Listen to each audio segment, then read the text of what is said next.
नमस्कार। एनआईए को ईमेल के जरिए मुंबई पर हमले की धमकी दी गई है।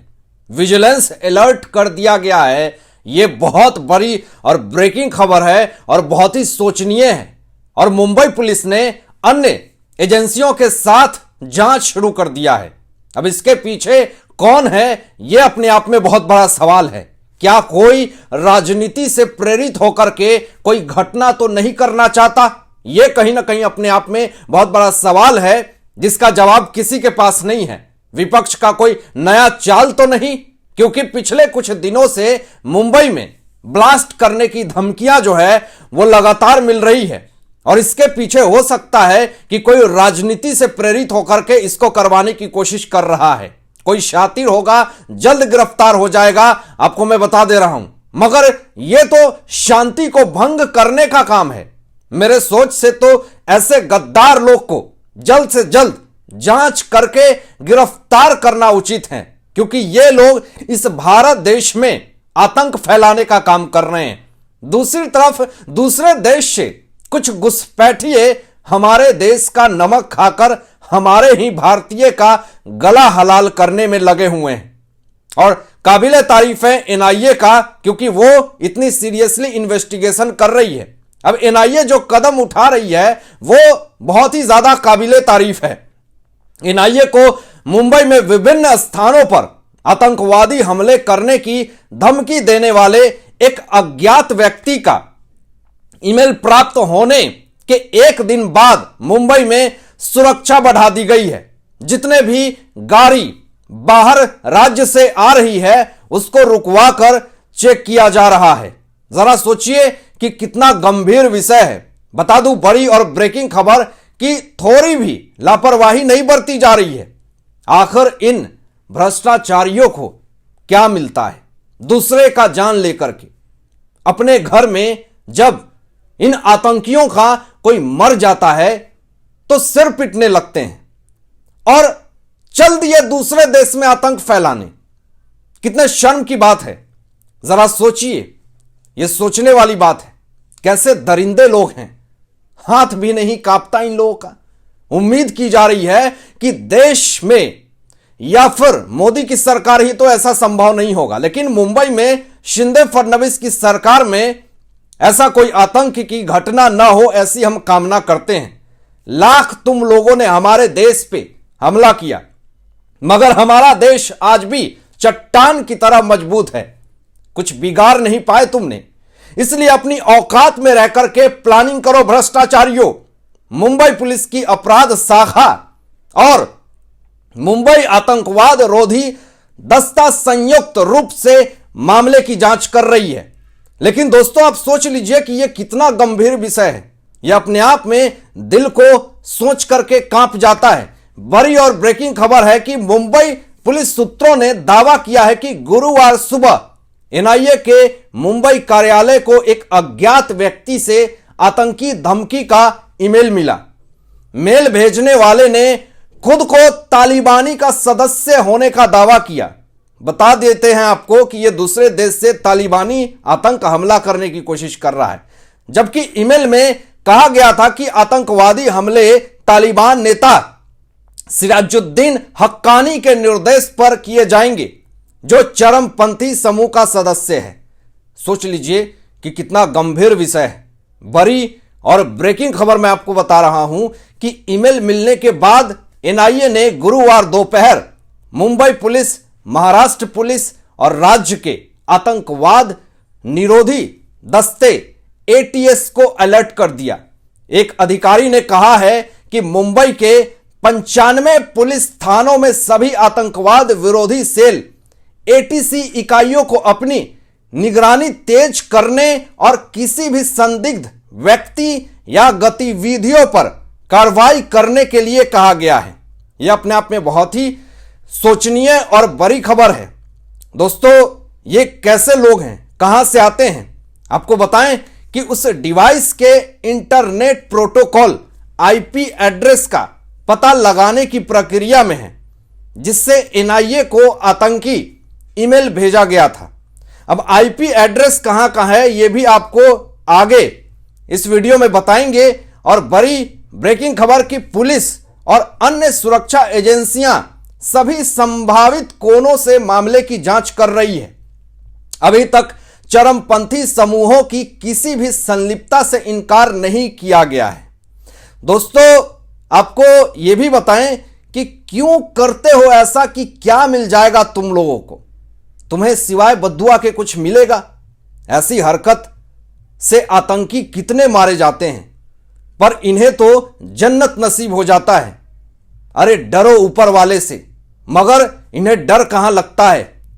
इस बीच मेल के पीछे की सच्चाई पता लगाने के लिए मुंबई पुलिस के साथ एनआईए ने भी एक संयुक्त जांच शुरू की है।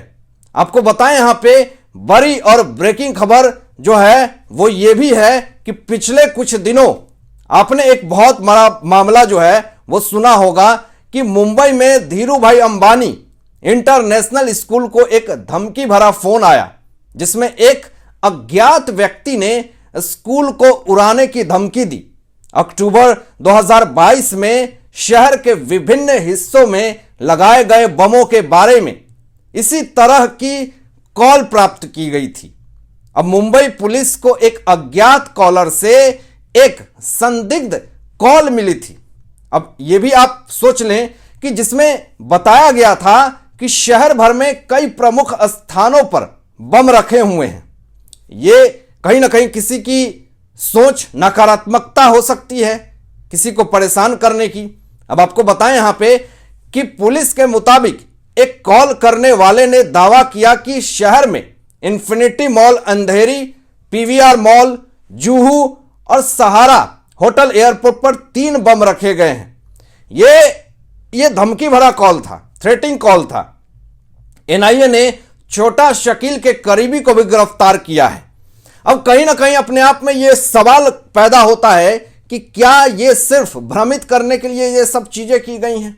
दोस्तों, आपको बताएं कि अगस्त 2022 में एनआईए ने दाऊद इब्राहिम गिरोह के सदस्य सलीम कुरैशी उर्फ सलीम फ्रूट को मुंबई में गिरोह की आतंकवादी गतिविधियों में कथित रूप से मदद करने के आरोप में गिरफ्तार किया था और वह भगोड़ा गैंगस्टर छोटा शकील का करीबी सहयोगी था। अब आपको बताएं कि इसमें दाऊद इब्राहिम क्यों बार बार आ रहा है। इसमें दाऊद इब्राहिम भी तो सम्मिलित नहीं है। अब एजेंसी के अनुसार कुरैशी ने डी कंपनी की आतंकवादी गिरोधियों को आगे बढ़ाने के लिए, आतंकी फंड जुटाने के लिए, संपत्ति के सौदे और विवाद के निपटारे से शकील के नाम पर भारी मात्रा में धन उगाहने में सक्रिय भूमिका निभाई। आपको बता दें यहां पे कि बड़ी और ब्रेकिंग खबर कि क्या यह सब दाऊद इब्राहिम के इशारे पे हो रहा है, या इसलिए मुंबई में आतंकी हमले की धमकी दी जा रही है। हो सकता है कि इन्होंने उद्योगपतियों से पैसे वसूलने हो, यह भी मामला हो सकता है, क्योंकि इनको जिस तरीके से ये डर और खौफ फैलाने का काम कर रहे हैं, इससे साफ तौर पे पता चलता है कि ये उद्योगपति से पैसे वसूलने का काम कर रहे हैं। पिछले महीने भी ऐसा ही एक ईमेल मिला था और जांच के बाद उसमें भी कुछ भी ठोस नहीं था। आईपी एड्रेस जो है वो अभी जो आया है धमकी, वो पाकिस्तान का बताया जा रहा है, जो मुंबई में एनआईए के ऑफिस में आया है। जांच शुरू हुई है। पुलिस को यह संदेह है कि यह शरारत भी हो सकती है, क्योंकि ऐसी हरकत पहले भी की गई है। मुंबई आतंकवादी हमलों के सबसे बुरे पीड़ितों में से एक रहा है। आपको याद दिलाना चाहेंगे कि पिछले कुछ वर्षों से मुंबई ने क्या क्या झेला है। मुंबई 1983 में सिलसिलेवार धमाकों की चपेट में आ गया था और इस हमले में 257 लोगों की मौत हुई थी और 1400 लोग घायल हुए थे। यह शहर तब 2006 के प्रशिक्षणों से प्रभावित हुआ था, जिसमें 206 लोग मारे गए थे।